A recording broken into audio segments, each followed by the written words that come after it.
Hey, welcome back to the Ned Hills of Southern Indiana. It's been a while since we worked on the old Jeep over there. I had to weld up that chair. That reminds me. Anyway, got the steering column stuff all here. Had it for a while. That's been repaired. Got it all welded up, ready to go there. I think I can salvage that. This is good, except for a little torn out piece. I think it's still gonna work though. Next step is to get some of this other stuff cleaned up. Probably wash some of it with water, the rest of it. This is all greased up. Get this stuff all cleaned up and sort out the parts we don't need. And we'll start putting this thing back together. Been a long time since we worked on the old Jeep. I got all these parts painted black, and today I'm digging into the parts that we ordered a while back and gonna replace a few things. First things first, the bearings that go into this housing. You can see I got one of them out here. The way that I was able to do that is taking a screwdriver. First of all, the bearing's all busted out of it, which you can see the second one did the same thing. The race popped apart. Bearings went everywhere. I still have the outer housing there to get out. But you can see the little notches around there, down inside there further. And really all I did was take the screwdriver, go in on top of it and pop it on out. And this first one came out pretty easily. So we're gonna do the same thing, and then we'll slide those new bearings in there and move on to the next step. So I got this one in, and what I did was I took some acetone here, cleaned up the race where the bearing's supposed to go with a Q-tip, and took just a little bit of just engine oil. You could probably use just about anything. And on the other tip here, and put some around there, put some around the outer edge of the race here, and very, very lightly laid it in there. I took the screwdriver here and just tap it in on that edge right there. Be super careful not to get it wedged in there crooked too much, and you don't want to mess up this housing, this little edge here. It went in pretty simply, but you really got to take your time. You don't want to mess it up. Obviously you could take a socket or something if you had the right size one, but I would be afraid to pop this. It's just a plastic race. We'll pop those bearings out of there. So there's probably several ways to do that, but this seemed to work. The bearing rolls free. So that's what we did. I'll put in the other one, and we're gonna start putting this housing together. I've got to watch a couple videos how to get this thing all put back together, and give you guys a snapshot later how far we get today. All right, so we're kind of working on this shaft here. There's a really, really good assembly video at Millstone Jeep Works, and I'm going to put that up on the screen right here later on. He does a really good job with the most parts of putting this thing together, but one thing he didn't cover was how, I took this part apart to clean it, and he didn't really show how to put it back together. So you'll see there's two halves. It goes in your knuckle for the tilt mechanism. So you put this little guy in here, make sure you get it. There's a little indentation here. It's got to go in there on both halves. Put those two together. Make sure it's exactly where it needs to be. Okay. And they should clamp together there. That should move back and forth. You can see it moving. Let me see here. Pretty poor camera work here, but get the idea. You can see that moving in there. That needs to be free. So mine, the knuckle that goes into the steering wheel, where is that at? There's a little notch kind of worn in here. Now, hoping that's not going to give us any trouble. But nonetheless, we're going to put it together and see. So, just roll this right in here, like this. It will catch down in here at the very bottom by my thumb. See that little open spot? You have to work it past that a little bit. And then you got to make sure that this piece right here is pushed all the way over without disassembling the whole deal. So I'm going to push him over. There we go. And then try to rotate him. There he goes, right there.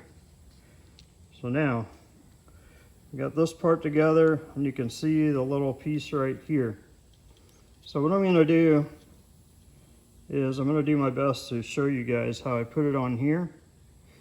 But what you're probably not going to be able to see real good is how I get this clip pushed over. But what I'm going to do essentially is take a pair of channel locks and just push that over past this end of this right here and pop it right in there. So we'll go ahead and try that. I apologize for the camera work. I've only got so many hands here, but that's what we're going to do.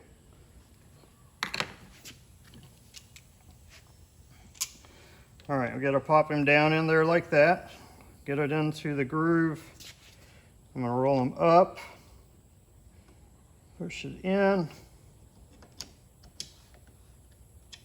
There he goes.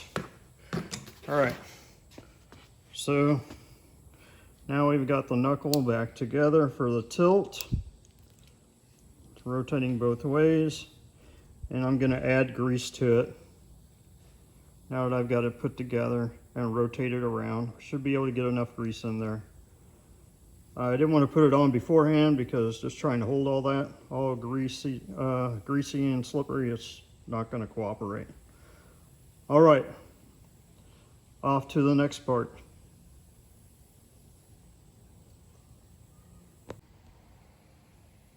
Had a really hard time with this spring. So I'm going to try to focus on this a little bit here.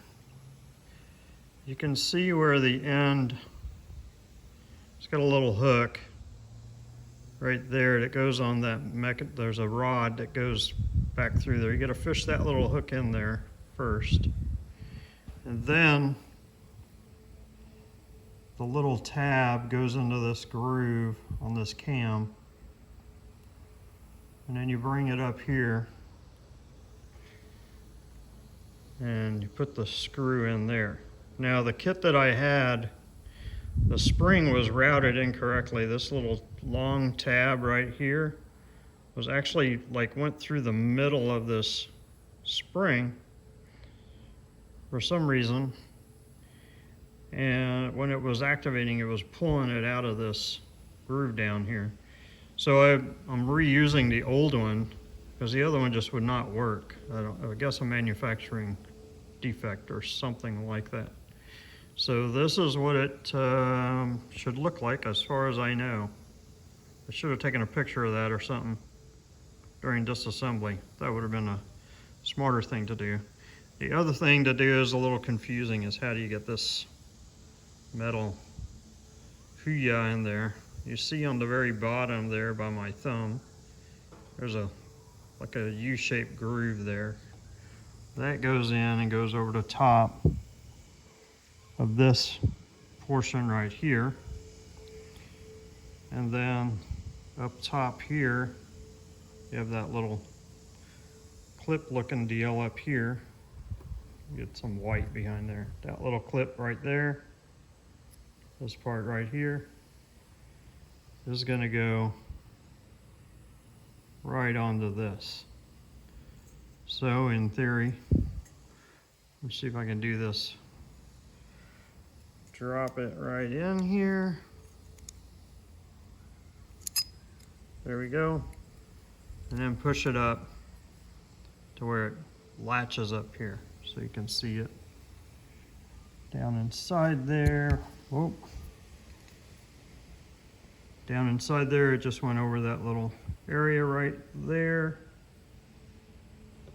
And you can actually see the mark in the metal here where it rode before. Up here, so pull it on over. There it is, seated in there.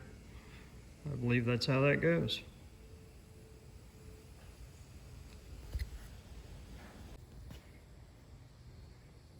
Things are moving right along here. One thing I found is after I put this switch on, which is connected to the key, basically the tumbler through a mechanism all through here, is that the key would not go back. When I hit start, it would get hung up on the way back and wouldn't return on its own. It would just hang over there. So this thing is spring loaded inside. It's got a spring inside of it. So when you twist it to start, it'll pull this rod back to on back here. So when you let go, it should come back like that on its own. It wasn't doing that. So you can see real close there where I had these bolts tightened down, the little marks there.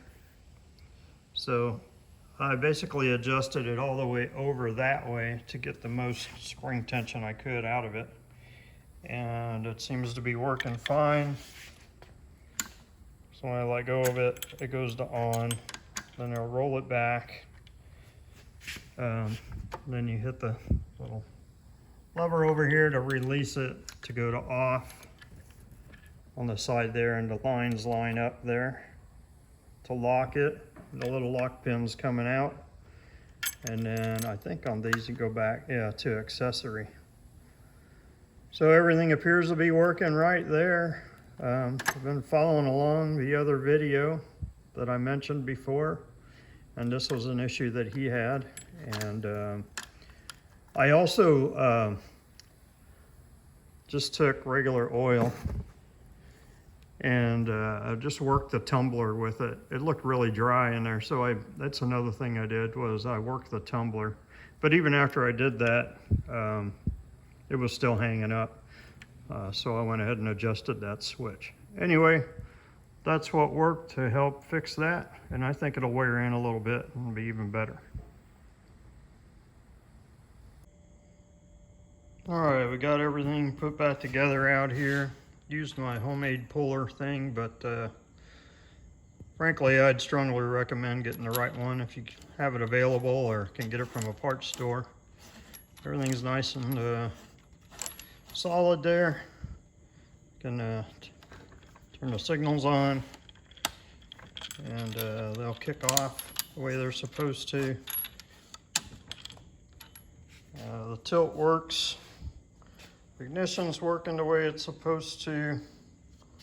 Hopefully my new wiring will work when I hook it up. So all I've got left really is to go ahead and put it back in the Jeep and hook up the wiring, put the steering wheel back on it. I've got these linkages here. I'm putting a whole new boot on the end of it up here, getting that fixed up, and I'll change the other part of this that goes to the gearbox too.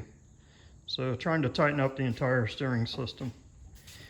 At any rate, that's that. And look in the comments below. I will include the name of the other guy that has the disassembly and reassembly videos. He does a pretty good job, and like I said, I touched on a few things on my video that I had some troubles with that he didn't cover as much. But recommend looking through his all the way through to the end, because he's got a lot of tips in there that help as you're going along. So I watched through the whole video and then replayed it when I did the actual assembly, and it worked out pretty good. Anyway, we will try to get back after it a little bit more, but can't make no promises during the summer. So we'll just have to see how it goes. Take it easy.